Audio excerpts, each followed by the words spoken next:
Et si on pouvait faire bouillir de l'eau sans la moindre chaleur? Et si ce même phénomène était assez puissant pour littéralement ronger de l'acier? Eh bien, ça n'a rien de la science-fiction. C'est le danger bien réel de la cavitation.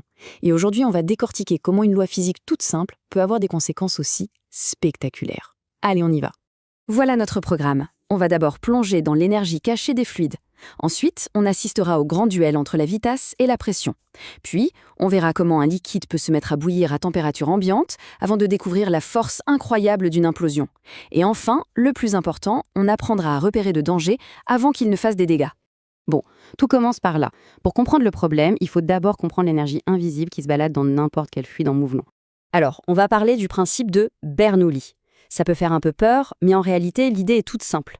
Imaginez que l'énergie totale d'un fluide, c'est une somme d'argent qui ne change jamais. Elle ne disparaît pas, elle ne se crée pas, elle passe juste d'une poche à l'autre. Elle change de forme, quoi. Et ces poches, ou réservoirs d'énergie, il y en a principalement 3. D'abord, l'énergie de pression. C'est la force que le fluide exerce autour de lui. Ensuite, l'énergie de vitesse, liée à son mouvement, tout simplement. Et enfin, l'énergie d'altitude qui dépend de sa hauteur. La clé de tout, c'est que la somme de l'énergie dans ces 3 réservoirs reste toujours la même. Maintenant, entrons dans le vif du sujet. Voyons comment ces formes d'énergie jouent entre elles. C'est ici que tout se passe, dans cet échange constant, ce compromis entre la vitesse et la pression.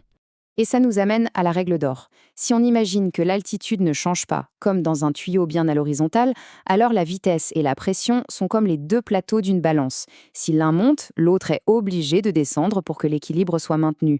C'est une relation inverse. C'est une relation de cause à effet, c'est direct. Pensez à une autoroute qui se rétrécit soudainement. Pour que toutes les voitures puissent passer, elles doivent accélérer, pas le choix. C'est la même chose pour un fluide.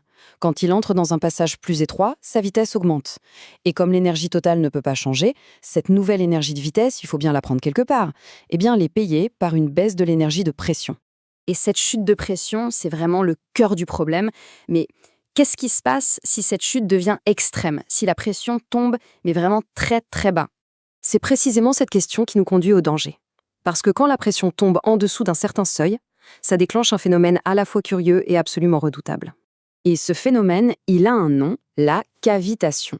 En fait, c'est le principe de Bernoulli poussé à sa limite. Quand la pression devient si faible qu'elle passe sous un seuil qu'on appelle la pression de vapeur, le liquide n'a plus assez de cohésion, plus assez de force pour rester liquide, alors il se transforme spontanément en gaz. Des bulles de vapeur se forment. Et c'est ça qui est dingue. On a un liquide qui se met à bouillir, mais sans aucune source de chaleur. Simplement en faisant chuter la pression, on le force à se vaporiser. Des bulles apparaissent comme par magie dans les tuyaux, alors que tout est à température ambiante. On pourrait se dire, bon, et alors, quelques bulles de vapeur, ce n'est pas si grave. Mais l'erreur est là. Le vrai danger, ce n'est pas la création de ces bulles, c'est ce qui leur arrive juste après. Vous voyez, la cavitation, c'est un film en 2 actes. Acte 1, la bulle naît tranquillement dans une zone de basse pression, par exemple derrière l'hélice d'un bateau. Acte 2, cette bulle est emportée par le courant et arrive dans une zone où la pression redevient normale, plus élevée, et là, elle n'éclate pas, non, elle implose. Elle s'effondre sur elle-même avec une violence inouïe. Et cette implosion, elle est d'une puissance phénoménale. Toute son énergie est concentrée sur un point minuscule, ce qui crée des microjets de liquide et des ondes de choc. Pour se faire une idée, c'est comme si des milliers de petits marteaux-piqueurs tapaient sur le métal en continu. C'est ça qui ronge les hélices, qui détruit les turbines et qui met hors service les pompes industrielles. D'accord, alors comment on fait pour repérer cet ennemi qui attaque de l'intérieur? Heureusement, même s'il est caché, il est assez bruyant et laisse des traces très claires. Il suffit de savoir quoi chercher. Voilà les 3 grands signaux d'alerte. Le plus typique, c'est le bruit.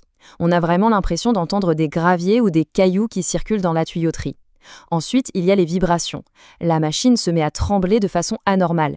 Et enfin, si on a l'occasion d'inspecter les pièces, le verdict est sans appel. On voit des surfaces métalliques qui ont l'air d'avoir été grignotées, pleines de petits trous comme si elles avaient été attaquées à l'acide. Et le point vraiment crucial, c'est de comprendre que ce ne sont pas juste des signes d'usure normale. Pas du tout.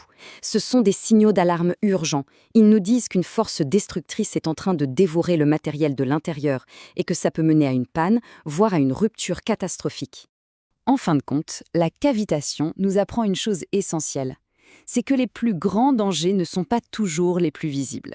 Et parfois, en ingénierie comme ailleurs, pour protéger nos machines les plus robustes, la chose la plus importante à faire, c'est simplement d'apprendre à les écouter.